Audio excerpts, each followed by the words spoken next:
I told you I couldn't wait. It's Romania Black, and we are on episode 5 of Witch Hat Atelier, and I could not wait because episode 4 was a cliffhanger, and I just got done watching the dub of episode 4, and it was a good time. So we need to talk about the dub. I don't obviously have comments yet because I've not been able to look at it. All I know is I told the moderator, Plur, I was like, hey, there's a lot of comments for episodes 3 and 4. And they were like, got it. So by the time we get to episode 6, I will probably have a lot of comments to discuss, unless they're all just spoilers, and then I won't be able to read them. So we'll see. But I went back and watched the dub. And I had a couple notes that I had wrote down here that I want to touch base on. It was a good refresher, although I did not like these girls fighting. We'll talk about that in a hot second. Tetia and Coco doing the thank you for thanking me bit. That was so cute. I had missed that in the original episode, and so seeing them like just kind of commit to the bit again was really fun. I thought about this when they first arrived at the Marshlands Island.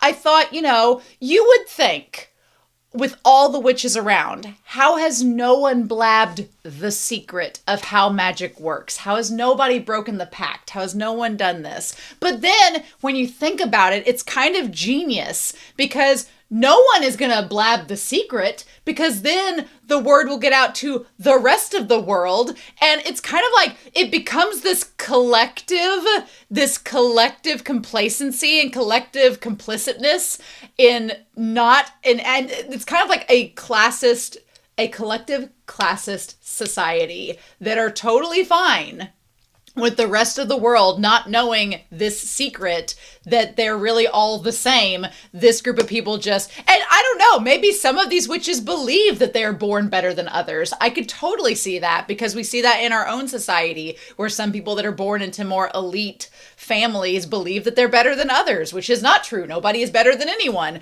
So I was like, no, I could see they don't want the outside world to become part of their world. So that's an interesting take that I'm going to be very curious to see what the brimmed cap's view is on all of this, which I'm sure we will get to eventually. Rich's English voice actress is amazing. And she voices Richa in a way that I've never seen an English dub actor voice her. And the way that she is, when they get up to the top of the stairs and they get to the sorcery, like the bookstore, essentially, where the giant silverwood tree is, the way Richa says, it makes me tired. It scratches this little itch in my brain. I rewatched her saying it like 5 times. There's just a way that she says it that is just like so satisfying. Whoever her voice actress is, you are doing amazing. Keep it up with Richa, because I honestly get really excited to hear what Richa's English dub actress is going to say in her voice, because it's just so good. They made Noel Noah and Tarta very Scottish. I'm assuming it's Scottish, but they're not quite at Scrooge McDuck levels, but they're getting their cocoa. You got to get your wand. That's the worst Scottish accent in the history of humankind, but it's very thick. I like it. It surprised me. I was like, oh, okay. I also realized this. I did not talk about it in the discussion last week. The pins are made from the silverwood tree as well, because you see Tarta, like he's whittling on one, and then you see a textbook that has the silverwood tree and then shows the branches being made into wood. That is interesting. That adds a whole new layer. I wanted to talk about the tree for a hot second before we begin, because I didn't talk about this in the discussion. I feel like it's important to bring up, but the pins are made from the silverwood tree as well, meaning that eventually they may potentially run out of silverwood trees if the magic were to become widespread again. They didn't really talk.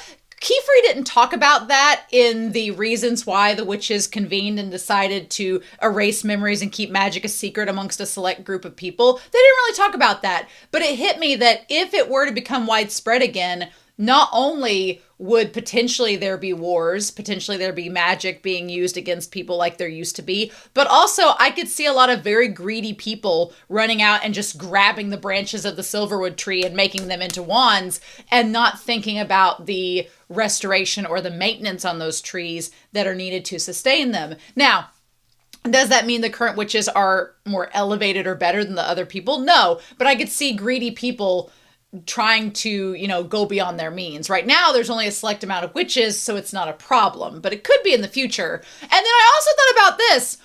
What if it's reversed? What if we are wrong? What if the tree is supposed to be black and they keep draining it and it keeps, because if you think about it, the tree kept having parts turn black and they're like, nope, gotta make ink. And then it drained and became white again. What if the tree was originally supposed to be black and they're actually killing the trees, but the trees are highly resilient and so they keep trying to come back and the humans just keep like thinking that they're doing good when they're not doing good? I don't know. I just thought about that because normally when you take something toxic out of the tree and you cut it out, then it doesn't keep coming back, but it keeps coming back. So it's like, is the tree actually trying to like sustain itself and be black? And then they keep draining it and the tree's like, come on, man. And it just becomes this cycle. I don't know. Have humans ever been wrong in the past? You know, so it'll be interesting to see what we get with the Silverwood tree. I'm very intrigued with the lore. So I also realized when the masked witch like shows up in the window to lure Coco out, their plan could have easily backfired if Coco, instead of running out to chase the masked witch, turned around and went and found Qifrey. Could have backfired in an instant. So maybe our masked witch is not, one, maybe our masked witch is not as ingenious as they think they are. And two, maybe that is part of their character. They're not really ingenious. They're kind of a disaster and they're just flying on the seat of their pants. I'm fine either way because the way that the VA and the English dub said, I have no business with the others. The way that the English dub voice actor for the Masked Witch spoke in episode 4, all I'm going to say is my Fujoshi senses were tingling. And I'm getting closer. I'm getting closer to getting what I want. I'm pretty sure that I am. I'm like right there. I think it's going to happen. And I was just like, this is me watching the English dub. I was like, we're so close. Come on, Kefrey, show up and have a conversation with the Masked Witch. I need it. So we'll see if that happens in this episode. Who knows? But I wanted to make 2 more notes. One, Tetia saying, I haven't left, in the English dub, they word it, I haven't left a single spell for the world to remember me by. That wording is a little bit different than the Japanese sub, and it's interesting, and it makes me wonder if witches believe that their way to leave a mark is to leave a spell behind that can be used. A lot of times, humans in the world we live in now want to leave their mark, whether it's a book, whether it's a legacy, whether it's a plaque, whether it's an award, whether it's a scholarship, like something behind so that their name is not forgotten. So that's really interesting. I'm going to be curious to see if we get more on that. It's an interesting concept to bring up. And then finally, Agat's VA in English was really good. They're like snapping at Coco was really well done. Good job. Good job, voice actor. It was still a bit hurtful. It was still hateful. I was like, even if Coco does need to learn, even if Coco does need to take accountability, she is trying to do that. We know from her telling us in episode 3 that she is trying to do that. But she is a human, so she is flawed and is probably going to fail. And they're also kids, so we need to chalk it up to that as well. But it does come across in the English dub as a little mean girl, a little bit. And I'm like, I would hope that no adult watching would think this would be acceptable behavior with how Agat acted. I wouldn't celebrate it.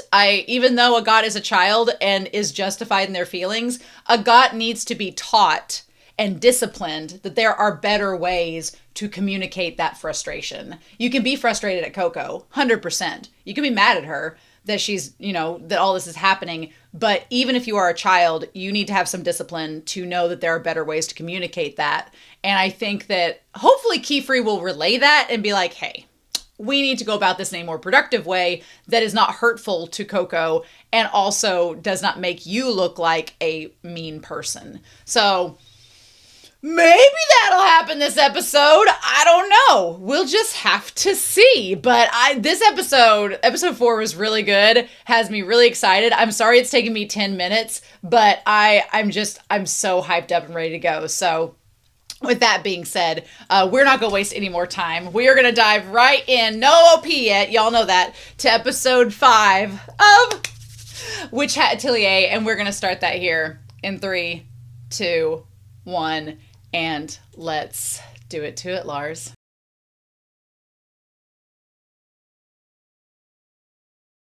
Oh, you best be believing we're talking about it. I'm so giddy. It was an eyegasm. It was an eargasm.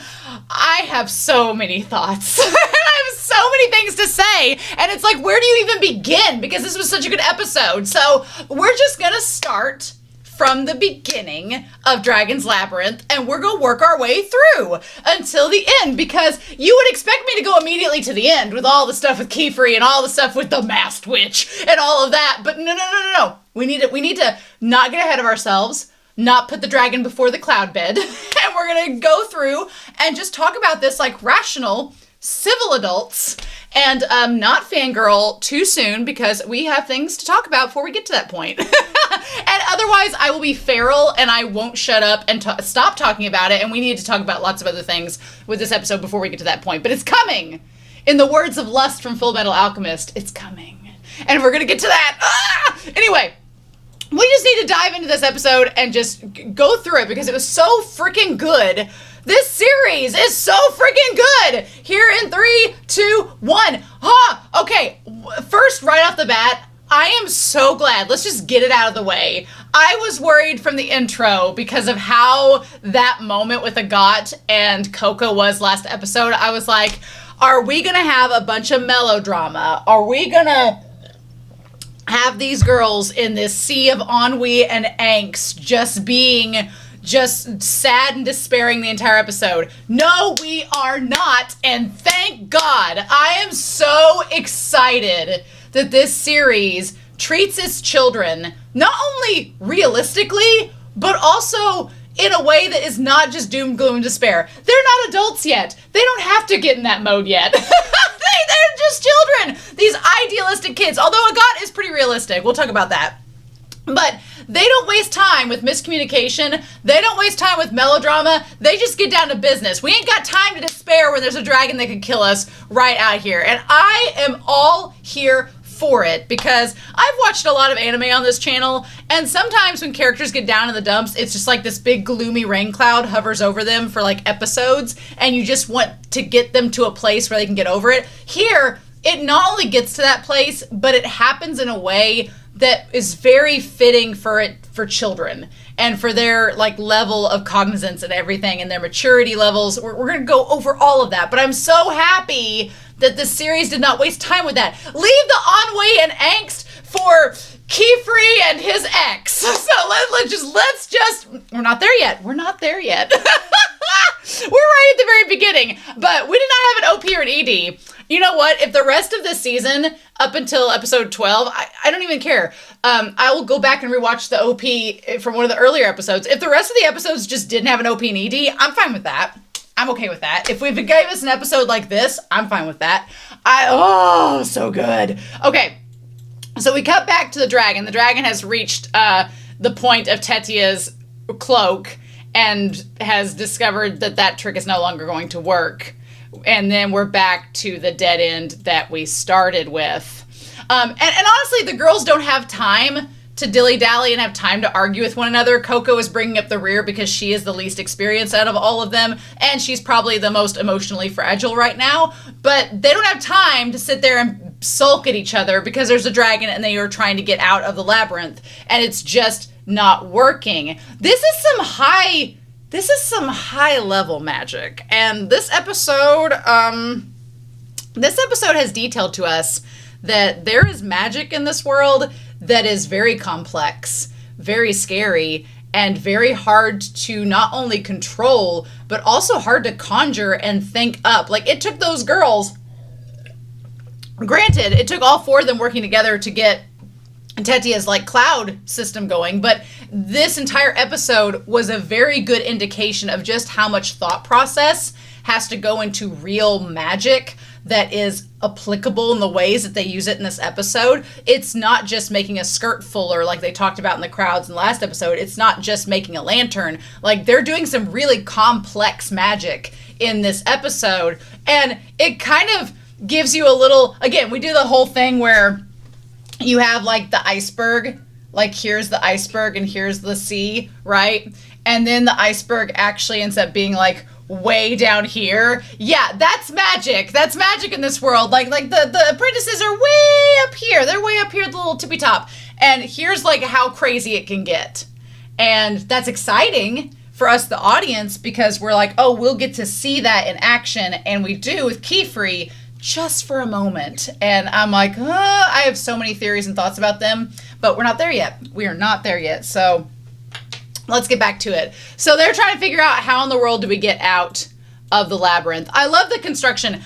Again, everything about this episode, animation-wise, I don't know what else to say except that it looks incredible and it's so well animated. The labyrinth, like just the setup and structure of the world itself, lends to so many great symbolic moments with imagery. Like you have, now Rich is asleep. Rich is asleep on the steps, but Agat is keeping watch because even in, one thing I appreciate about Agat's character is that even when she's frustrated, even when she's mad, irritated, just trying to get through it, she doesn't compromise who she is as a person. Like she doesn't compromise the part of her that is trying to get them out, the part of them that's trying to let them escape. Like she doesn't compromise that at all, which is really good because it would be easy for her to get frustrated and angry. And we've seen that in like shonen anime where the character that's a little bit more tsundere or a little bit more of a realist instead of an idealist, because her and Coco are like perfect foils for each other.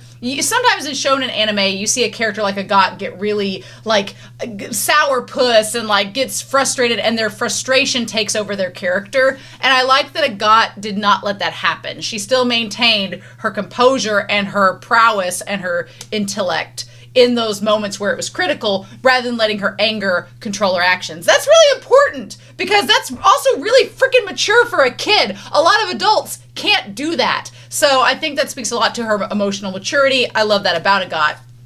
And again, Coco is a perfect foil for Agat. I love that this labyrinth allows them to have like shadow and light moments where you had like Tetia and Richa, they're not really, they're foils for each other on a surface level. We don't know enough about their characters like deep down yet to really see. Rich is probably the most mysterious of them all. We're getting to know Tetia a little bit more. But Agat, we're going to put Agat up here. Agat is a realist. She very much believes, like, she looks at things very objectively, right? She is very much a realist. She looks at things in an objective manner.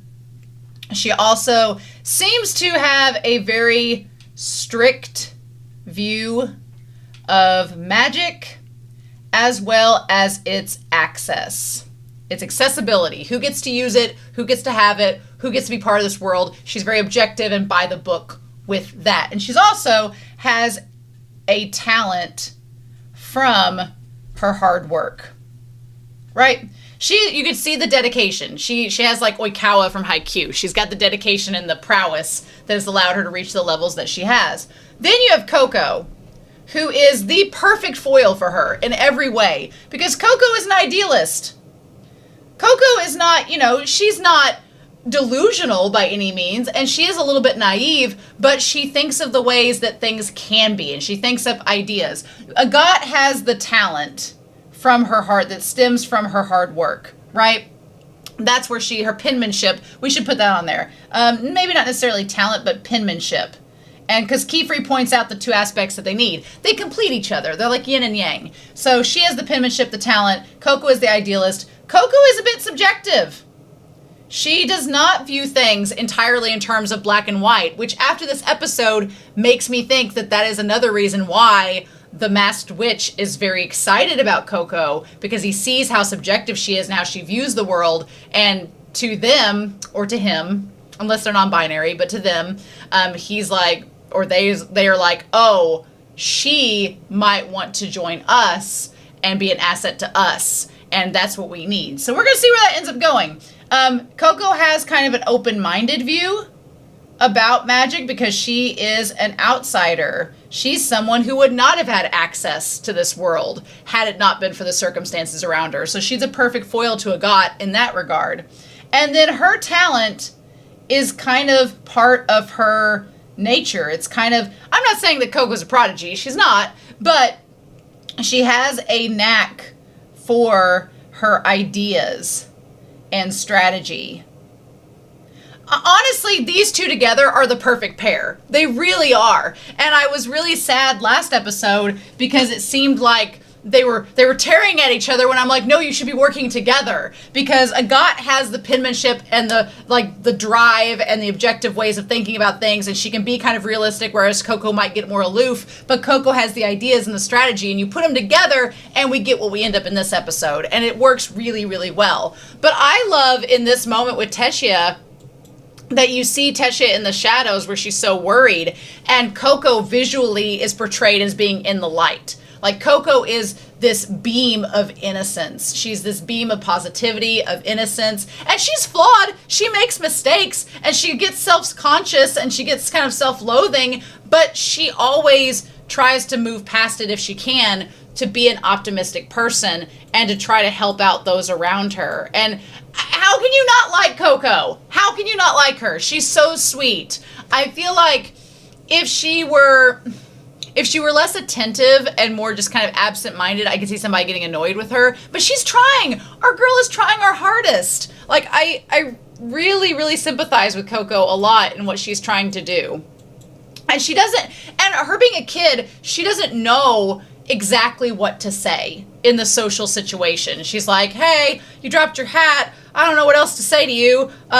Sorry, this all, I mean, the only thing she can think of is it's all my fault, because that's what she thinks they think. So that's what she's trying to convey, being like, oh yeah, I know, it's my fault. I'm on the same page with you all. And then I really love this moment with Tetia. I'm also noticing on the cloak, the little black strands that are coming off of the white. The white is very with Qifrey's overall theme, and the black seems like the ribbon that's off of his hat and everything. It's very elaborate and ornate. But I love this scene that when she gets the hat back, and what I like about Coco is that she doesn't shy away, right? It would be very easy for a character like Coco, after hearing what she heard from Agathe last episode, to isolate and to get away from everyone. And I wonder if, in part, if that had happened, if the masked witch would have been able to maybe take advantage of her or try to get to her sooner. We don't know. We can't know because that doesn't happen. But you would expect someone like Coco, after hearing something like that, to not want to be around them because of how uncomfortable it would make her. But Coco's not like that. Coco is built better than some of us. She's like, no, I can't go anywhere. I'm going to have to be around you. So she actually does what one should do, and she confronts the issue and communicates about it. And she's so considerate that she's like, you know, you're going to be cold without a cloak, so here, you're going to put it on, I'm going to snuggle up next to you, okay? I know it's my fault, I'm sorry, let's do this. That is emotional maturity, and our girl Coco does it as only a young little kid could. And what I love about this is that Tetia, you know, she's like, I feel safe when I have it on. Like, even Coco going through everything, I mean, I could see some people maybe viewing Coco like, I don't like using the word Mary Sue. I don't like using that term, and I do not think it applies to Coco, but I could see some people maybe applying that theme to her. I don't think so. I think that Coco has been through some rough stuff, and she just, you know, is powering through it. I've met people in my life that have gone through horrific things. They have experienced real tragedy, and you'd never know it talking to them. You would never know, because for them, they're just like, it happened, and I just got to move on. And I'm so envious of those type of people, because I'm like, how do you just like go through it and it's not a big deal? But they do. I have a coworker that is exactly like Coco. Even if the worst thing happened to them in the world, the next day they would be at work being like, all right, well, let's just power through. And I'm like just how? So those people like Coco exist. They're rare, but they are really awesome people. I love this. This is clearly from the manga. When I'm wearing my cloak, no one can see I'm shaking with fear. Yeah, it's like a security blanket for her. And like I feel like it's also a very good analogy. I like the dragon like in the background there. I feel like it's a good analogy for perhaps the entire like idea of witches themselves. Like with the cloak, the idea that it can hide insecurities as a sense of power. Because honestly, what Coco is also doing is, when we talked about the Society of Witches and this kind of classist system that's being set up with the witches versus civilians, Coco is drawing upon a very good point of that. Again, of why this population keeps the society the way that it is, because it is a form of security. Like, humans are constantly in survival mode, and if you're part of an organization where it pivots you in a position a little bit higher up on the ladder than someone else, there's security there. So even if you feel like, you're not the most safe, you're like, oh, well, but I have my magic, I'm safer than that person over there. So as long as I have this hat and this cloak, it's like a security to me, and I know that I'm going to be safe. I know nothing bad will happen, even if I'm scared, because I have this magic. I'm better off than that person over there that doesn't have it. So what Coco is getting at is on a very basic, fundamental level, but you could easily make the logical jump of how it would adhere to a society and why they choose to keep this magic secret from everybody else. Not just for the reasons that Qifrey has said, for the, wars and danger-wise, but also because it's like a social security net. Knowing that I still look like a witch on the outside helps me to be brave. Like, that's the whole thing. Do I think that if Qifrey didn't have his cloak and his hat on and was just in his slutty turtleneck, that he could still perform magic? Well, of course he could. Of course he could. He could perform it in the nude. Not that any of us have thought of that. But he could. But wearing the cloak and having the hat is a symbol, and it allows you to kind of hide behind this shield. It forms itself as an actual shield, being a witch, that otherwise, it differentiates you from the outside world. So yeah, and she's like, I want you to wear it right now. And now I do hope that they help. I hope that as Coco grows and gets to be a better witch, she stops being so self-loathing. Because after a while, like, there was on the team that I coached, there was a student on that team that was kind of like Coco, in that they would always say sorry. Like, if they messed up, they're like, oh, I'm sorry. And at one point in the semester, the other teammates were like, you need to stop saying sorry. And they were like, oh, okay. And they're like, no, you don't need to stop. You need to stop saying sorry. It's okay. If you make a mistake, nobody's going to be mad at you. And I like the maturity of our team, that they were able to confront and make that student feel like it was going to be okay. They didn't have to worry about making a mistake. Everybody makes mistakes. But I don't like Coco being self-loathing like this, because I'm like, don't say, don't do that passive-aggressive, well, you'll be a lot more better help than I am. Because then Tetia is like, nope, we're not going to have this. And she's like, you're going to get in this magical fluff ball, and we're going to talk it out. Which I am 1,000 times here for. I love this. For some reason, what is the Pokemon sheep that's from Pokemon Gold and Silver? I know Ampharos is like the third evolution of it, but oh my god, I'm gonna have to think of the sheep Pokemon. It's gonna drive me nuts if I don't think about it. Is it Wooloo? Yes, Wooloo, it's Mareep! Yes, Mareep, it's Mareep. Ampharos is like this reminded me, I guess Wooloo would be the better one, but I'm thinking of Gold, where it's Mareep and then it becomes Flaffy and then it becomes Ampharos. Yeah, so I thought of Mareep whenever she had like the big puff ball here. This is adorable. And I also love that, like, this has become the girls' like powwow bubble. It's a bubble of like cottony fluff, and like, I guess it's maybe wool, but it's this little bubble of fluff where you can be warm and secure. It's basically just like a security blanket chat room where they can all get together. And I like that Tetia communicated with Coco and said, look, I wasn't blaming you. I was just scared in the moment. And I love Tetia coming out and saying that she felt like she'd let Coco down, because she acknowledges Coco is not as experienced as the other girls. She's like, you're kind of the least experienced out of all of us. And even if this was kind of your fault, we should be better and we should be able to protect you. And we couldn't, and we let you down. So we're all kind of implicated in this system. And I just love the way that they talked it out. I thought that was mature. I thought that it was really well handled.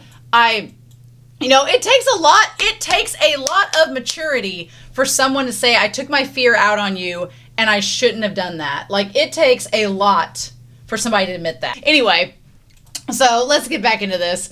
I actually had a phone call right before this moment here, and I was like, I can't talk right now. I'm doing Witch Hat Atelier. Anyway, so I'm glad that Coco and Tetia made up. And not only that, And Coco is still in awe of magic, as one would expect. But not only that, I'm glad that Agat was listening as well. Because it's kind of a nice way for Agat to overhear what they're talking about and to realize Coco's thoughts, which is what I was wanting in the last episode. But also it's a way for Agat to not be confronted and be able to... Because I feel like Agat wants to be in... And you can't blame her, wants to be in control of how she interacts in a situation. And so she kind of gets to call the shots and injecting herself into the conversation. But we get this idea that Teshia, which we previewed last week, wants to leave a spell in the world when she's gone that people can use. And honestly, this spell, even though it seems like it's kind of niche, and you're like, well, what would they use a big cotton ball for? I could see it having lots of applications, not only for taming dragons, very good application, but like to create spaces like this where you can sit down and talk and feel comfortable and cozy. And also it could be used as a survival tool. Like if you're out in the cold, get in this little ball of warmth and you might be saved until somebody finds you. So there's lots of applications. I feel like you could use it in different ways. And it could be multi-purpose, but it's such a cute creation.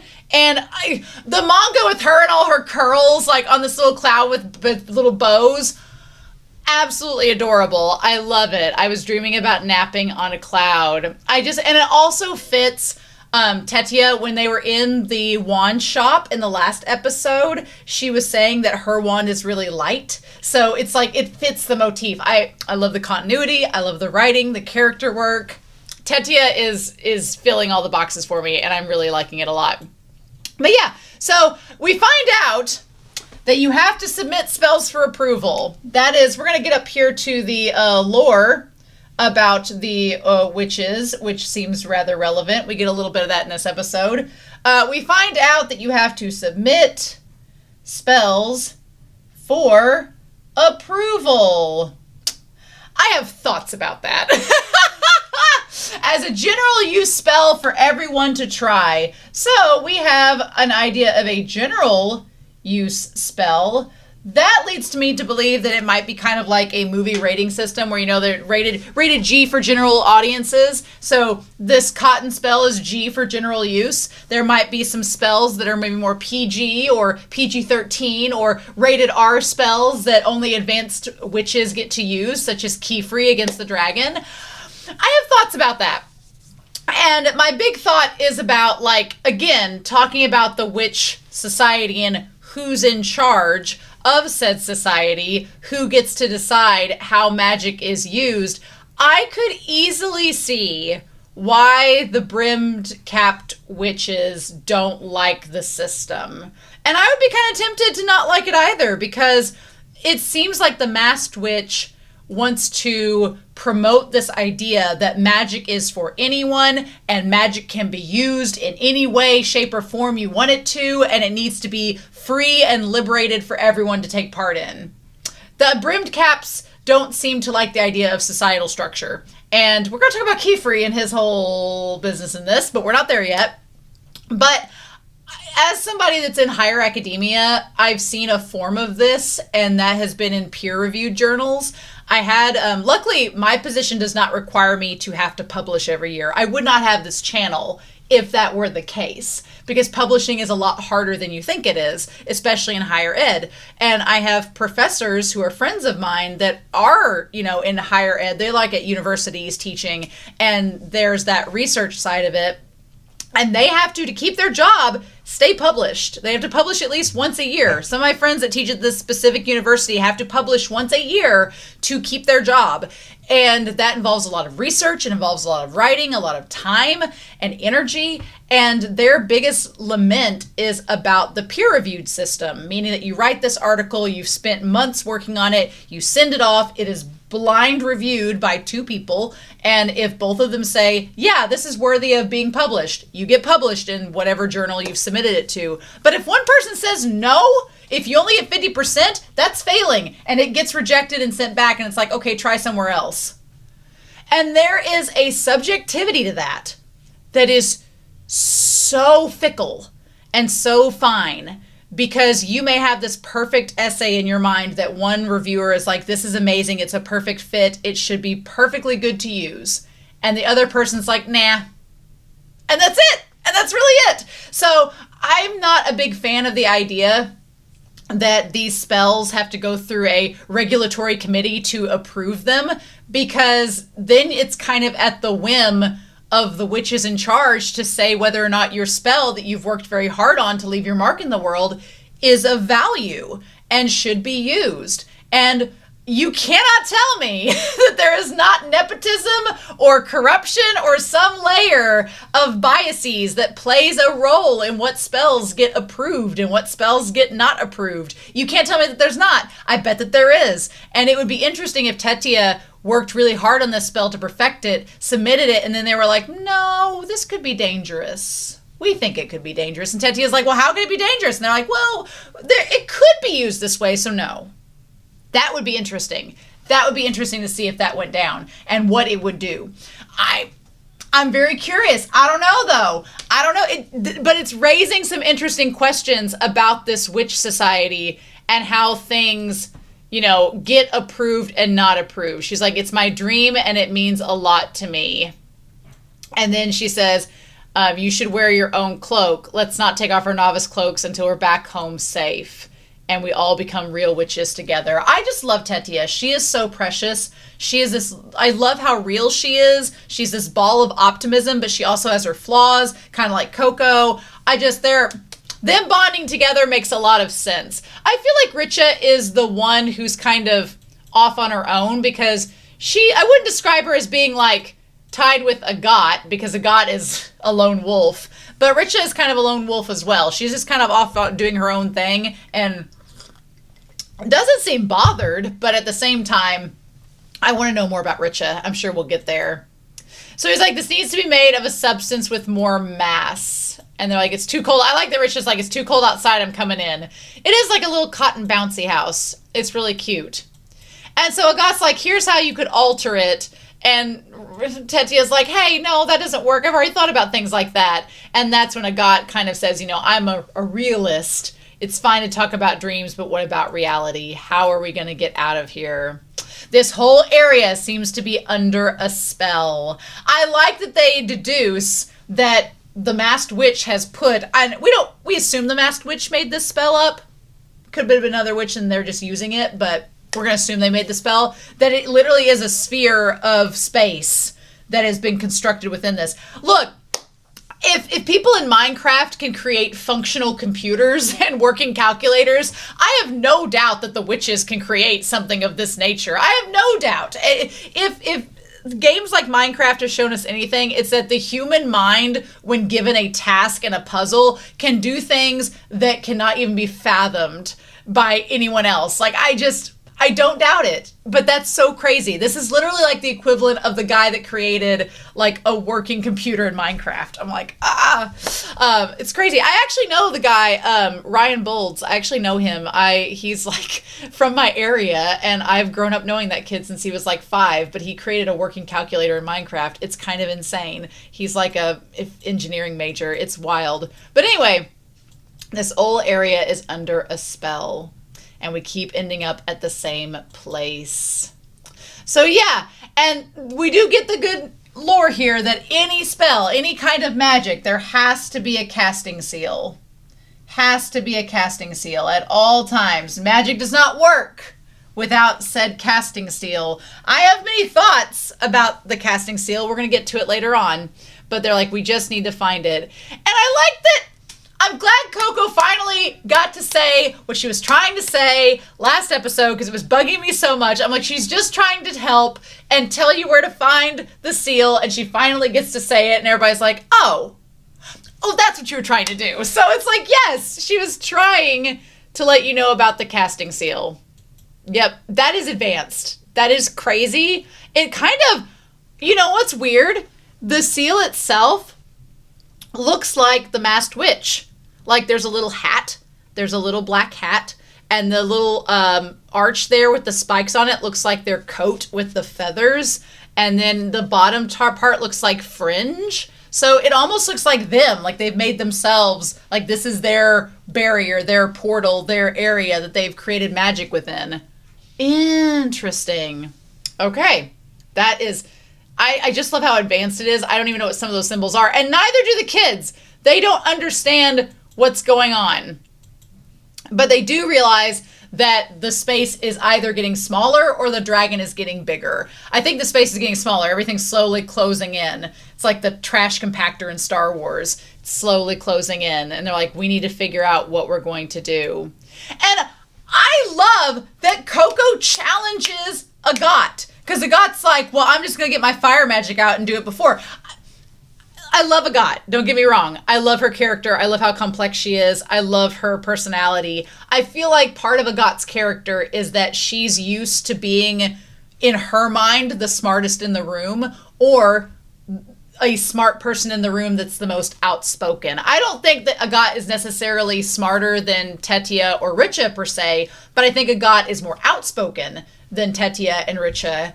And she is used to like saying her mind, and the two others just kind of go along with it. And they're like, yeah, we'll try that. That seems like a good idea. But again, what makes Coco and Agat such good foils is that Coco challenges her. She's like, well, actually, I don't think that's going to work. We tried that and it didn't hurt the dragon. So maybe there's another way. And she was right, because Qifrey ends up using this magnificent, gorgeous water spell to create a water dragon. We're going to get to it. But yeah, I'm glad that Coco challenges Agat and kind of says, hey, what if we did this instead? What if we tried something different?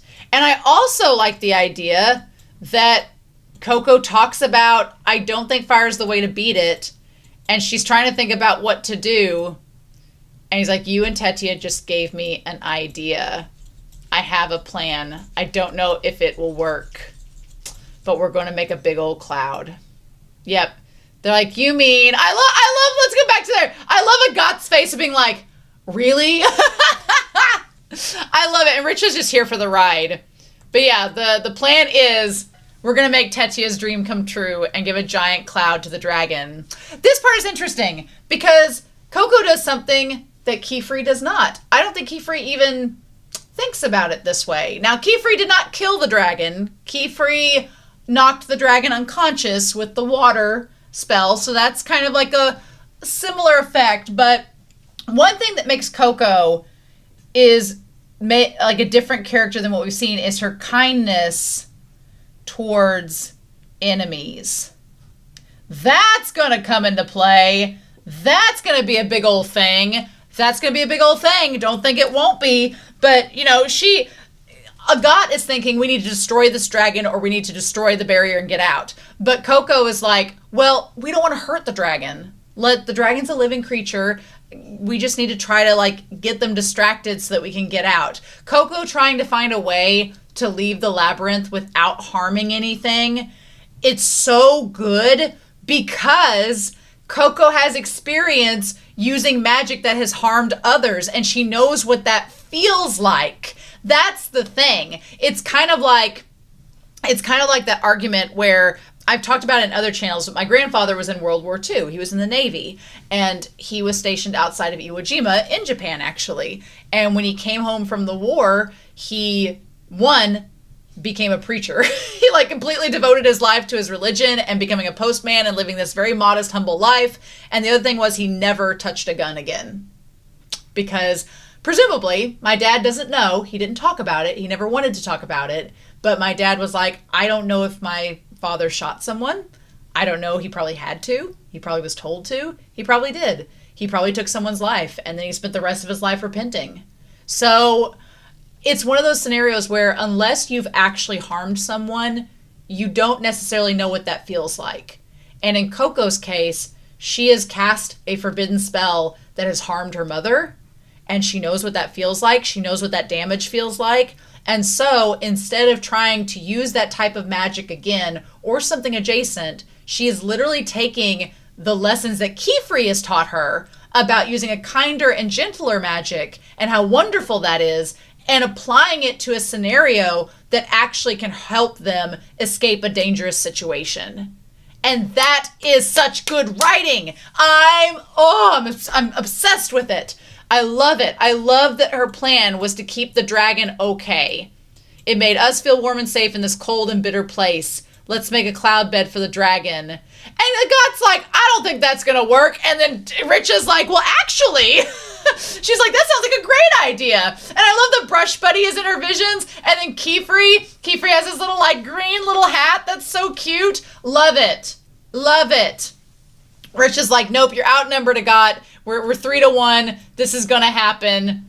Even dragons. She's like, well, sure. And Agat's like, well, I don't know. I also really love Agat's face here, where Agat's like, okay. Agat's like, I'm outnumbered. I can't think of anything else. What could it hurt to try? You know, what could it hurt to try? At this point, we're kind of desperate. Let's just we'll give her plan a go. She's like, let me think through this a minute. Anytime somebody's like, well, let me think through it a minute, it's like they really want to do it. They're just trying to be like, okay, I've thought it over. We're going to go with this plan. The trick is they don't know how exactly to get the fluff to be big enough for the dragon. And again, Coco's like, I was wondering if the dragon was okay. When we ran away before, it slammed hard into the pillar nose first. I was too scared to think about it, but it was probably really painful. And I want to just take a moment to point out that Agat in this moment is probably thinking about how she hurt Coco's feelings. And Coco, despite someone potentially hurting her, she still cares about them. And is it a metaphor for the dragon? Is it a metaphor for also Coco and why she's still okay with Agat? I think so. And I think this is just a moment where Agat realizes her personality and how she is and is like, okay, this is just how Coco is as a person. Because again, Agat's not been around Coco very much. She has intentionally moved herself away from Coco or left the group because she doesn't want to be around an outsider. And now she's seeing Coco's personality and realizing that she's actually a good person with a really good heart that cares about others. And she's like, this is why this plan is worth trying. And that inspires Agat in that moment. She said, Master said that spells that aren't forbidden are the ones that bring happiness to all. I want to show the dragon some kinder magic. I think at some point that this masked witch is going to attempt to kidnap Coco or encounter Coco and persuade her to join the Brimmed Caps? Sure.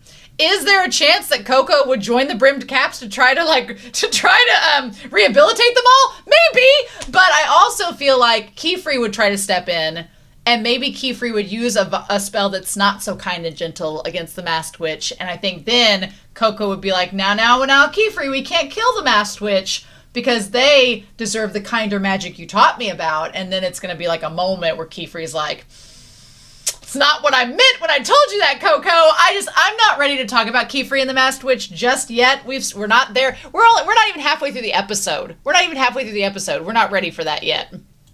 But yeah, if this works, no one has to get hurt. Now, fairly enough, the dragon does not end up getting hurt. It gets knocked unconscious, which I guess is, you could say that's getting hurt. But the dragon didn't get like slashed or killed or something like that. It just got knocked unconscious by a dragon made of water. So sure. And yeah, and I think that if Agat helps us, it'll work even better. I mean, if there's any way to get Agat to help you, it's stroking her ego just a bit, right? It's stroking her ego just a bit. Agat and Coco strike me a little bit like in My Hero Academia, Bakugo and Deku. I mean, Coco even has the green hair like Deku, so... But Agat and Bakugo strike me as a little bit similar, except Agat's way more calm and way more, like, centered than he ever was. But I really, really, really like that her character, you see all the nuances when Teti is like, well, it'll work better if you help us. And Agat's like, well, I mean, since you're asking, I guess. You're acting like you have ideas. Like, well, maybe I do. We'll do this together. And then they're like, well, come on, Agat, you're the best at drawing seals. If we're on a team, we can get this done. And Agat's like, fine. I love this shot of them. They're like the Beatles. Look, Coco, Agat, y'all are John Lennon and Paul McCartney. You guys can make beautiful music together if you just work together. Richa is definitely Ringo Starr. And Tetia is George Harrison, for sure. Yep. And so I love this shot. I love them all working together. They decide, like, what are we going to do? Yay. And this entire scene of them working on the spell is so freaking good. And at first they think about using shredded paper, but then the sand. The build-up, the callback, Rich is like, that's all on me. And then they decide that they're going to use the sand and then try to figure out how to make it all work. I like Smartagati. I love that. The more signs drawn to the seal, the finer sand it will produce. So we find out that Richa is really good at drawing tiny seals, like little tiny ones. She's very precise and has like good editing skills, which is nice to know. And then Agat's trying to figure out how do we get it all to stand. And at first Agat says, we don't need you. Agat's like, you came up with the plan, we agreed to it. But now you just need to step back and let us work. And with the moment that Agat was like, now I do agree where Agat's like, you're not at the skill level, we can trust you with the spell. Like a big spell I could understand. Like the one that Tetia and Agat do to create the giant cloud was very complicated, so freaking good, but I can understand why they would not want, and Richa does little tiny drawings, so they wouldn't want her involved in making it, and Coco's not experienced enough. But what I like about this is that when she says, the best thing you can do is stay out of our way, I'm like, Coco ain't gonna do that. Coco is not gonna just step out of the way and not do anything. No! I love that what she does instead is like, okay, what can I do with my time to be productive? I'm gonna practice these spells so I can try to do something and help out in some way. I love that she just doesn't sit back lazily and just watch them work. She's trying to actively improve herself to be part of the process and to be part of the solution. I freaking love her. Also, yeah, the drawing's incredible. I forgot about, yeah, if you practice tracing in the air, you can get the movement down. And then when you go, like, if you practice here and then you go there, your hand automatically is, like, in the motion. It gets in the rhythm and does it. Makes me think of SpongeBob SquarePants where he draws the perfect circle. He's like, well, I don't know if I can do that. And he draws, like, the most immaculate face and breaks it down to its fundamental levels. This shot, this scene, there's so much I want to talk about with y'all. I hope I'm not going too fast, but this with Agat on the staircase alone, and then Coco slowly works her way from the light to the darkness to be alongside her. She like peeks over and then goes into her space. I love it, but she doesn't touch her this time. She's just looking. I love it. It's so great. And she's trying to figure out through observation, how do they do it? And she doesn't just watch Agat, she watches Tetia and Richa as well and sees what they do. And then she decides, she's like, how have I been doing it? Have I not been doing it right? What do I need to do? And she's like, I didn't give thought to all of this. Yeah, because what I love about this series so far is that the magic, we talked about in episode 1 and episode 2, the magic is very accessible. Like you can easily figure out how to start and where to go to. But the learning curve the learning curve suddenly accelerates. Like once you get the basics down, then it's like, now you can do all of this. And Coco is just now getting to the part where she's realizing that and realizing that I need to master the basics before I go any further, right? This isn't like what I did my day 1 where I traced this incredibly complicated forbidden spell, but she's like, I'm going to try it. I love her perseverance, and I love that she doesn't give up. She does not stop. She keeps trying, even if she knows that it's not going to be perfect the first time around. Qifrey's like, you can't just expect perfection the first time around. You got to try until you get it right. And her example of all the little spells that had burned out before she got to the one that worked perfectly encapsulates it. Freaking love it. Love every second of it. So, it's starting to get dark outside. They're running out of light. And so they said a sign of convergence would pack it too hard. Interesting. And so they go through all of these different ways in which they might try to reinforce the cloud. And so they're like, just forget it. They're like, I need an idea. There needs to be a way. And then through Coco's repetition and finally getting the one spell right, that gave the inspiration to Agat about what to do. I love it's so smart. Keep the sand trying to revert back to itself in an endless loop. It's so smart. These are kids. I love that these kids are given the opportunity to show their worth and to show their intelligence and that they can learn. Like, it's so good. I love it. It's so inspiring. I will be honest, though, whenever she lit that flame, I thought the dragon was going to get attracted to it and come out and try to attack them. I really thought the dragon was. I was pretty sure of it. And they're like, it's stable. She casted a fireball. She's like, I've been practicing, and I did it over and over again. And then Agat had the wheels. I just love that the wheels turned in Agat's head and she had the thinking man pose. And then she got it. It just, the light bulb went off. Everything about this episode is so inspiring and just makes you feel so good seeing it all come together. I love it. And then this scene here, it's like the girls are back in town. This scene of them all coming together to make the circle and forming like the group and getting this all done. It was so amazing. Like, everything about this montage. You had Richa and Tetia who could fly through the air, and them like organizing to get all the drawings done. Also, Tetia, freaking girl's arm strength. I am not messing with Tetia. Girl is smart. She's freaking strong. She's like resilient. I ain't messing with Tetia. She beat me up in an alley and leave me to go. This was all just so well done. Everything about this, the animation, and it just escalated. The music kept going, like the magic's going with the music, and it kept getting like, it sped up and sped up and sped up, and just seeing them all slowly working. What's also interesting that I want to make note of, the dragon, once they get cornered, the dragon doesn't really do much. It got distracted by the cloak, but it didn't actually chase after them. The dragon kind of just was resigned to watching over where the sigil was and where the casting seal was. I do think it says something for the masked witch, who really only cares about Coco, doesn't care about the other apprentices. But the masked witch could have made this dragon a lot more violent and could have made the scenario a lot more violent, but this was just a testing area. This was just to plant a test in front of Coco to see if she passed. And apparently she passed. So there's that.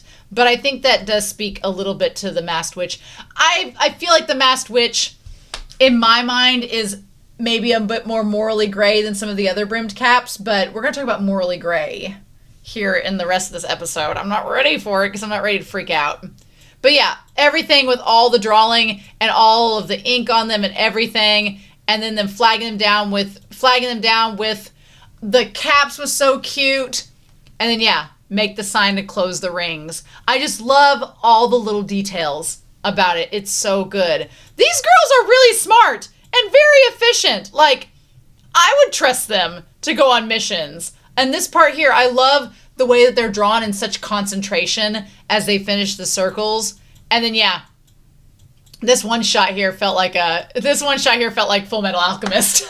I'm not gonna lie. It felt very much like it. But yeah, and then it makes this bed, the animation of it, oh my god. I mean, between this and Qifrey's fight, animation was incredible. But yeah, and they're like, repetition to keep the spell from falling apart. We'll wrap it in repetition magic that constantly returns to its initial form. So the repetition looks like, the way that a repetition circle is it looks kind of like a yin and yang. It has one going this way and one going that way, and then there's a circle in the middle. That's kind of cool. Again, even the little things like repetition magic. Who would have thought? Who would have thought that this was a thing? It just make the sand constantly try to return to its original form. A wall breaker billow cluster combination. Love that. The billow cluster is what Tetia's spell is, and the wall breaker is what Richa was doing. And we need about 5 of the circles to make the bed. And this felt very Studio Ghibli, where the dragon just like tests it, like, oh, I can use that. What more praise can I give this episode animation-wise? It's so cute. Yeah. And then they each name it 2 different things. The dragon collapses on it, and they're all like, we call it the Dragon Disabler cushion. Dragon Disabler is adorable. And I love that Agat doesn't like that, and Agat's like, actually, I wanted to call it the Serpent Bed of Sand. I mean, both good alliteration. Dragon Disabler is really adorable, though. I like that. They seem to go with Agat's ones, but Smarty Got. So, like, now's our chance to get past it and go. And I love Tetia's like, I couldn't help but look. That dragon looks really happy, doesn't it? This poor dragon's been through a lot today. This is the first time I've ever made someone happy with a spell. Show, you're winning me over. You're winning me over real hard with these kids. And just like how adorable and smart this series is. I'm just in love with it. Who'd have thought it'd bring you such joy?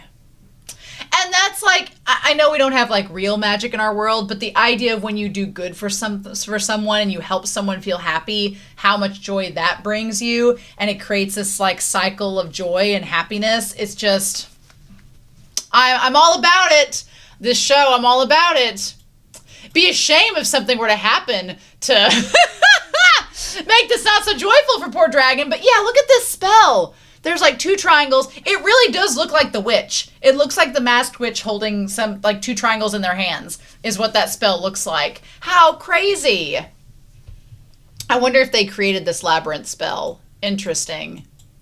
I've never seen this kind of spell before. It's clearly forbidden. So then there's Qifrey trying to figure out how to get in.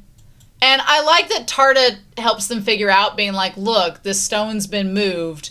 And old Brush Buddy's like, I found where we needed to go.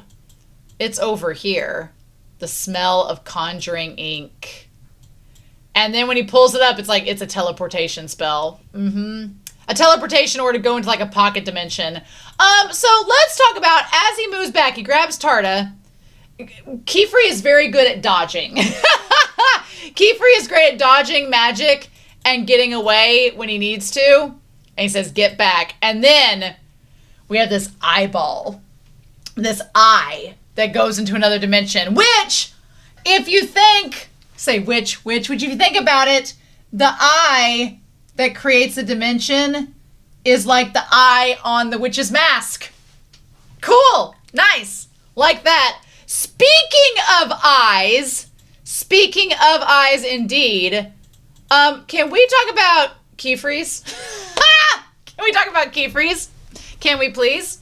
Pretty please. I think that it's very interesting, very intriguing indeed, that you have the masked witch whose mask is an eyeball, and you have old Qifrey who also has a lot of close-ups on his one eye throughout this entire last part of the episode.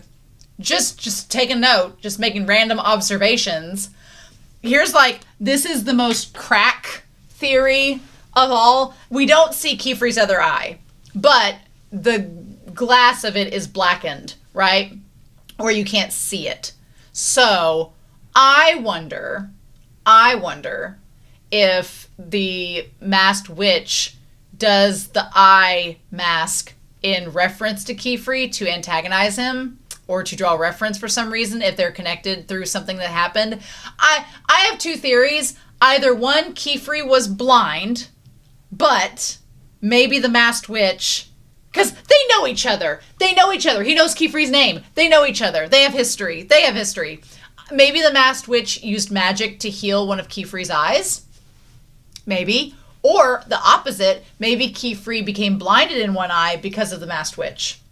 I wonder if this eye has magic embedded within it. Like, there could be a casting seal on the back of that eyeball. Don't think there couldn't be. I've lost a contact back there. That was not a fun time. You could get back there. I don't know. Maybe. Who knows? I wanted to try to get a close-up. I wondered if his eye had some kind of casting or magic included in it. But yeah, anyway, he gets teleported to the world, but everything's awry because the seal was broken, which is not good.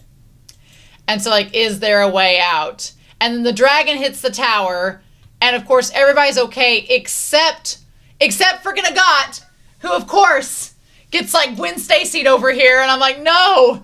Gets thrown off. And the moment they got thrown off, though, Coco's like, or Agat says, I'm not wearing my sylph shoes.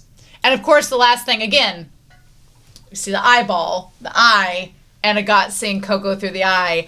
I do wonder if the show is going to make Agat and Coco a parallel to the Masked Witch and Qifrey. That would seem like the most obvious thing to do, but I don't know. We'll have to see. But I did think the moment that she started falling, I was like, Qifrey's going to rescue her. Qifrey is going to save her. Although, it got really damn close. That dragon was about to eat that girl. And then Qifrey shows up. Qifrey is just fast with them damn feet. He really is. Quick on his feet, right? I love this shot when she looks up and sees how serious he is. Oh, I love that shot. Do I want to see his other eye at some point? Are we ever going to? Who knows? But yeah, he's like, hang on, it's coming. And he's like, it's a dragon, huh? That whole scene of him flying through the dragon. Oh my God. Incredible. Incredible. And then he knows exactly how to put the feet together to make the shoes work as well as they need to. And he goes up top like Superman and he's like, hold on, I need my hands free. And so he had this drawing created and you could see the water lines on it. But with the water lines, the way he casts it, we don't get to see it fully, but it looks kind of like, I don't know if it's supposed to be a dragon or not. I don't know if you're allowed to do a spell with a dragon, but he finishes it. And what an insane shot. Like, that is so crazy. Y'all. Oh my God. And then it's the water. It brings all the clouds away. Conveniently, the Masked Witch has hidden. And it brings all, again, the water. There's a moment in his eyeball there where there's a little gleam in the eye. And I'm like, was there a seal cast upon his eye? I don't know. But we get lots of eye shots in here. I don't know. Mysteries. But regardless, that's so incredible. And flying through the air, I can see why the Masked Witch would be interested in Kefrey. I could see why. I'm just saying, this giant, and even the dragon, where the water dragon comes out, the wings burst out, it looks like a nucleus. It looks like an eye. It's just, everything's connecting to the eye, and they're windows to the soul. There's all this imagery surrounded with it. There's so much they can do with it, but it's really neat. But yeah, this like, and I love that it's like this golden. What's interesting about it is that it looks like this very imposing, threatening dragon. And it seems it's glowing like fire, but it's actually water.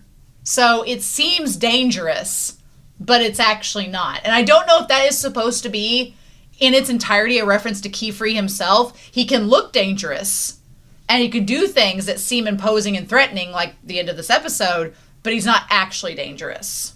Whereas the Masked Witch might be the polar opposite and seem like they're okay, but be a very big danger.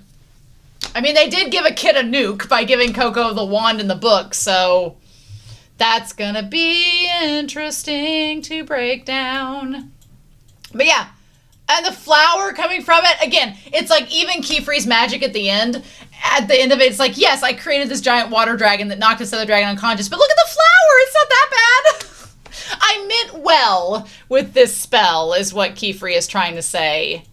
God, it's gorgeous. All of it is gorgeous. And then Qifrey's like, well, I think it's unconscious. I don't think the dragon's dead. Agat is like a glow. Agat is like sparkle eye, sparkle eye, sparkle eye. And I wonder if the show is going to get to the point where if the Masked Witch tempts Coco to join him, or makes it to where Coco is seemingly, I wouldn't be surprised if the Masked Witch tries to frame Coco as being associated with the brimmed caps so that she has to go with them and there's not a choice. And I feel like Agat will be on the side of Qifrey no matter what. Because if anything, Qifrey has cemented himself like as an idol in her eyes. Mm-hmm. Yeah. And then I love Tete and Richard being like, hey, we're here too. He's like, I was searching for you. And then he's like, where's Coco?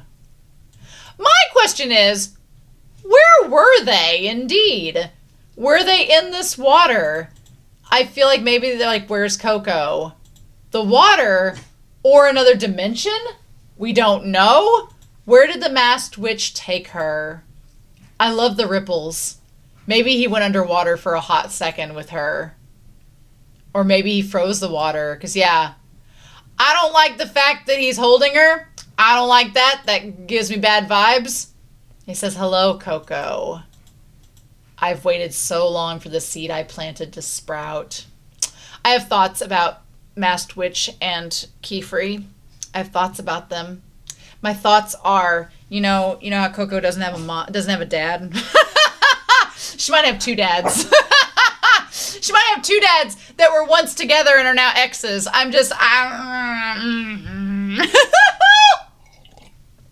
Does this story feel like two men that are fighting over custody of a child? It does, kind of, in a sense.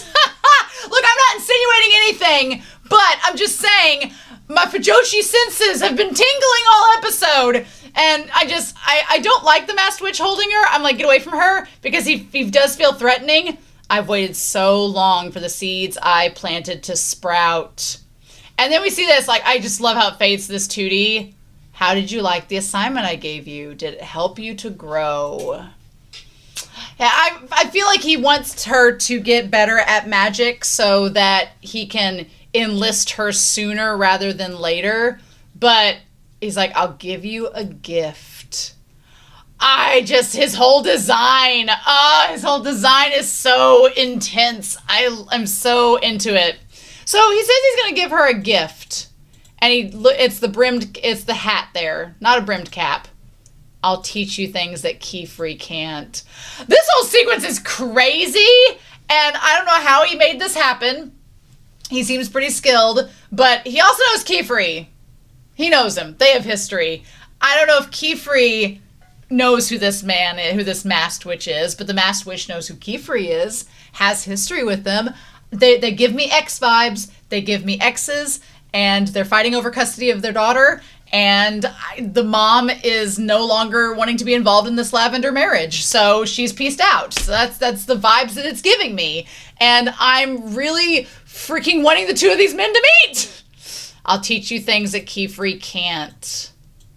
Here's the thing. They're both soft-spoken men. They're both soft-spoken. The way his voice is just like the cadence of it is kind of like Qifrey's. But whereas Qifrey is like, oh, I'm just gentle until I'm absolutely not, and I'm terrifying. The Masked Witch is like, I'm over dramatic and just having these flares for the drama. And I'm like, y'all are meant to be, and I'm already shipping you, and you've never talked to one another. And it just, if they meet before this season ends, I will be a puddle. I will be a mess. You will have to deal with me and my shrieking. So prepare thyself for that. He says, what a day that will be. So, I wonder if the Masked Witch is trying to get Coco to do magic that Qifrey isn't able to kind of show him up and then make him realize that he's involved. I mean, Qifrey already kind of knows that he's involved. He just can't catch him yet. Interesting. I'm also very curious about these pocket dimensions that these witches can just create to hide in. It feels like something the brimmed caps would be able to do, but I'm still curious about it. So what is interesting about this is that as Coco wakes up, Tarda gives her robes and everything. And then she's like, thank goodness. And they're like, we're back in calm. And he was like, you were unconscious on the tower stairs. And she says, the stairs? Now, Qifrey gets very nervous when she says the stairs, like that's not where she originally was. And he immediately is like, did they do something to you? Because he kind of freaks out, did the brimmed caps do something to you? Like, he's kind of freaked out about that. Meaning, has he seen the brimmed caps do things to other people? Probably. And she's like, no, I'm just spaced out. I don't know if Mr. Masked Witch did anything to her, but I'm curious.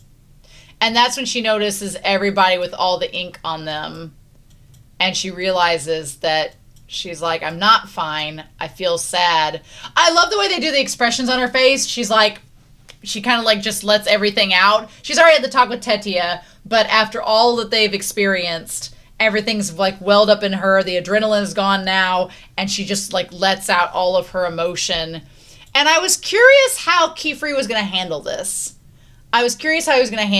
Because I think he knows the girls have been through a lot.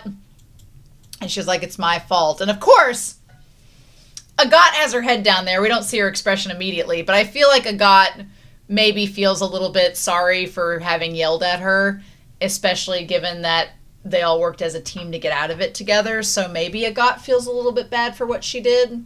Maybe we'll find out next episode about that. We'll see. It's telling that you see Tetia and Rich's reaction, but you don't see Agat's. You don't see Agat's reaction. So I'm hoping that next week we at least get like a little bit of closure there and a little bit of moving forward. But even if we don't, if the two of them just start getting to know each other better, I'm fine with that. That works great for me too. And so she apologizes, and Qifrey's like, Tetia told me what happened and what you all did there. And at first, you know Coco is upset because Qifrey had told her, he's like, don't be doing this magic. And she got involved and got them all in this situation. So she's worried that he's going to be mad. And he's like, you kind of saved everybody. And I love this shot where he doesn't hug her. He doesn't pat her on the shoulder. He just kind of like, he kind of wraps around her. Again, him and the masked witch fighting over custody. And he's just kind of like, you did good, kid. And I like how he finally says, ideas are as important to spell casting as penmanship. He's like, you have to be good at both. And you and Agat work together really well. He's like, we're going to nurture your talent. He's like, you got great ideas. Let's nurture that penmanship so you can combine them together. Here's the thing, though. I feel as if, I'm curious about two things with the masked witch, because I feel as if, one, he's having her, it would be the ultimate slap to Qifrey if Qifrey got her this skill level and taught her all these techniques and got her up there, and then the masked witch is like, but she's doing this magic instead based on the stuff that you taught her. Like, that would be such a move. But I'm also curious how is the masked witch going to teach her something that Qifrey has not? He didn't really go into detail about that, so I'm like, how's that gonna work? I guess we're going to have to find out. So, But yeah, everything seems like it's going to be all okie dokie. And Qifrey's like, good, damage control is done. And they're like, oh, we're glad that you're safe. And we don't really see Agat's face. Again, we don't see Agat's face in all of this. We don't see what she thinks about it all. We don't get privy to that. Save that for next episode, probably. But Qifrey's like, okay, I've done damage control with the kids. Got their spirits all raised. Did a good job. We're all back to normal. Everything's hunky-dory. And then sees where the casting seal was. And he asks to find out what is in the ink. Now, Tarta has been privy to all of this. I'm also curious about Tarta in this, because Tarta, he saw everything. He saw things. What is he going to do with that information? That's going to be what's curious. Is he going to report Qifrey to the higher-ups because he's worried about his grandpa being in danger? He might. If he was smart in his position, he might. But I don't know if he'll do it, though, because that wouldn't be smart, because then his grandpa would get in trouble for not following the orders. So maybe he won't say anything. It kind of puts him in a rough position, because Tarta has seen everything. He's seen Qifrey say something to his grandpa, and then his grandpa agree to do what he says. So Tarta can't really go against what Qifrey has said, because that might put his grandfather in danger. So it puts him in a little bit of a predicament. I'm wondering if he'll say anything like that to anyone else. And of course, nobody's around. He's like, you guys can get a room at the end. And then Qifrey's like, more importantly than that, I have a serious favor. There's a casting seal drawn on the back of this. What's in the ink? Interesting. So what's in the ink indeed? So apparently you can put things in the ink. There can be extra contents or contaminants. Can you put your blood in the ink and make it tied to you? That would be scary. Can you do that? Is there blood tied to the ink to where it will let you go in and out of the barriers? Is that how the teleportation works? I don't know. Can you put like creatures' blood or creatures' essence in the ink as well and tamper with it?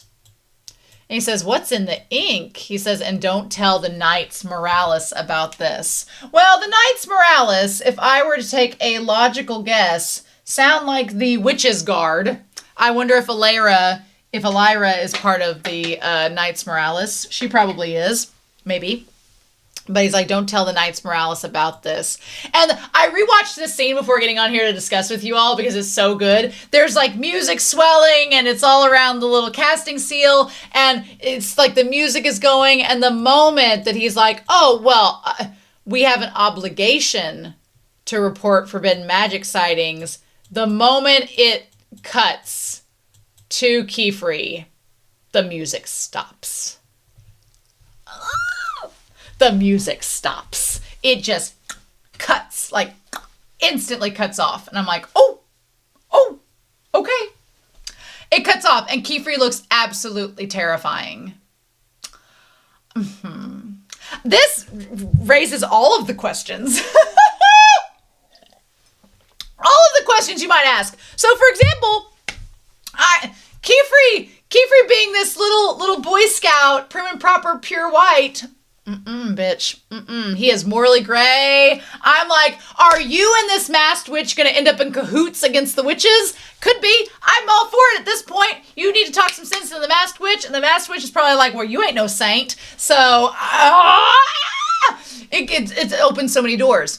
Also, when I rewatched this scene, when he talks to Nol Noah, and he's looking at him with this crazy eye, his voice sounds a little bit like it reverberates a little bit. I don't know if that was just for the dramatic effect of the episode or not. I'm going to have to watch in the English dub. But he says, do not tell anyone of this. Not to anyone. Not anyone. And that eye, that close-up on that damn eye. And then it goes to his eye, and then you see the light shine back over it. I don't know if he bewitched him or not. Because he kind of just blinks like he forgot what was going on. And then he just kind of resigns himself saying, I wonder what's happening here.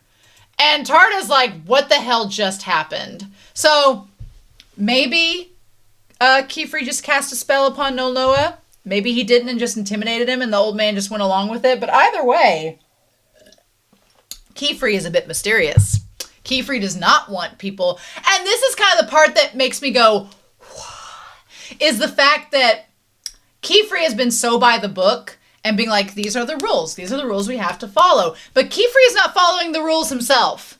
So I'm like, my dude, what kind of double standard we doing here? Well, why aren't we following the rules? Aren't we a man by the book?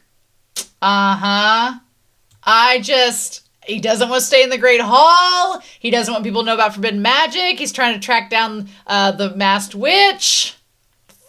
I'm so curious. So curious indeed. Yep. Like, what's about to happen? And then the lamp shuts off. Oh my God. It's so good. It's so good. I am living. This episode is absolutely amazing. I am trying not to fangirl too hard, y'all, about Qifrey and the Masked Witch, but let it be known. Let it be known. I'm just giving you all plenty of warning. I have my theories about them. I need 1,000 fanfics of them and 1,000 fan arts of them, and they've not even met each other yet. If they meet each other before the season's over, then it is done. It is done. You all just need to be prepared because Romania is going to go freaking crazy. So, yeah. It's fine. At a very normal, healthy level. Anyway, I'm so excited for this season. It's not missed.